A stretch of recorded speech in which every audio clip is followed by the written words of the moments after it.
Excess pressure. You can understand better regarding excess pressure by studying the difference between curvature and radius of curvature. You see, curvature and radius of curvature both are inversely proportional. You go on increasing the radius, curvature will go on decreasing. For example, the radius of Earth is too high, too big. It's about 6,400 kilometer, and that radius, but ultimate result is that Earth appears almost flat. So, by increasing the radius, the curvature goes on decreasing. That means if you consider a straight line, the radius has gone to be infinite. Infinite radius means a straight line. You could say that a straight line has the infinite radius.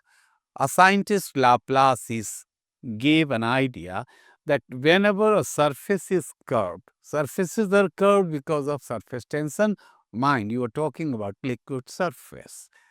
If the surface is curved, obviously on its one side there is going to be liquid and other side it will be exposed to the air. Laplace suggested that the difference between the pressure on either side of liquid surface will be given by 2T upon R. This is what we call Laplace relation for pressure difference. Now, just suppose, what is R? R is radius of curvature of this surface. If you consider a plane surface, obviously the radius will become infinite. Infinite, something upon infinity, what is that? It's equal to 0. So, pressure difference on either sides of a plane surface will become to be 0. That's why I have shown delta P is 0 here, surface is plane. That means above and below. Above is atmosphere, below is pressure that we are interested in. The two pressure are going to be equal here in this case, P0 equal to P. Remember, when the surface is concave, if the surface is concave, you see as shown over here, the tangential forces will result upward. That means ultimately the upward force will be greater. Pressure above the surface is going to be greater. That means you could say below the concave surface, the pressure is always less.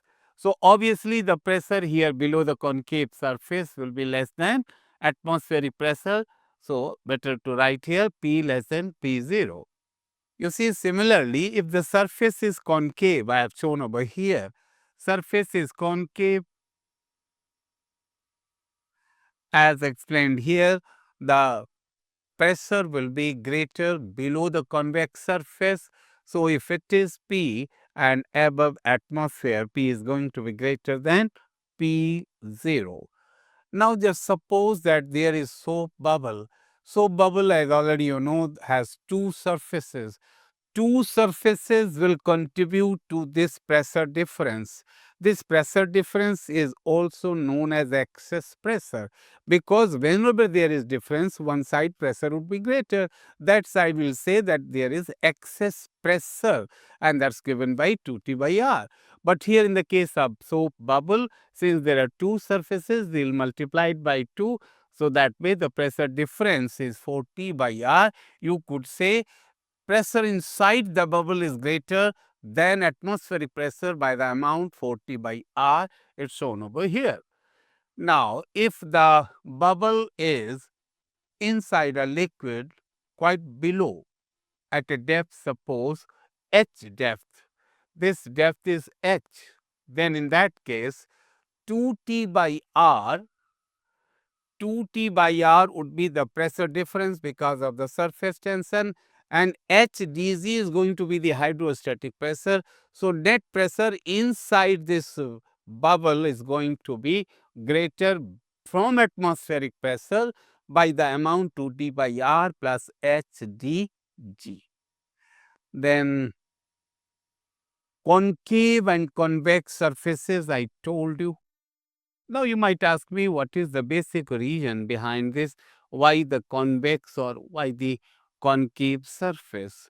You see, if the surface is concave, it simply means that the liquid molecules have been pulled upward. Liquid molecules have been pulled upward by the solid molecules, and that is the effect of adhesive forces.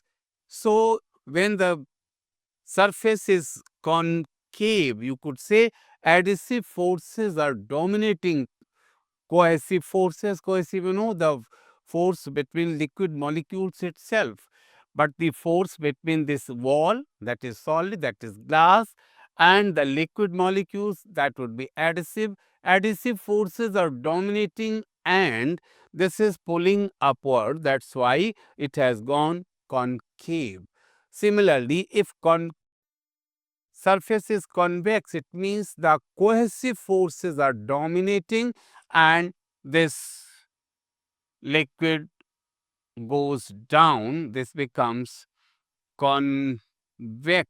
You see, the example is this mercury glass, this is the example, and here you get the example water and glass. Here I have shown in which case which force is going to be dominate.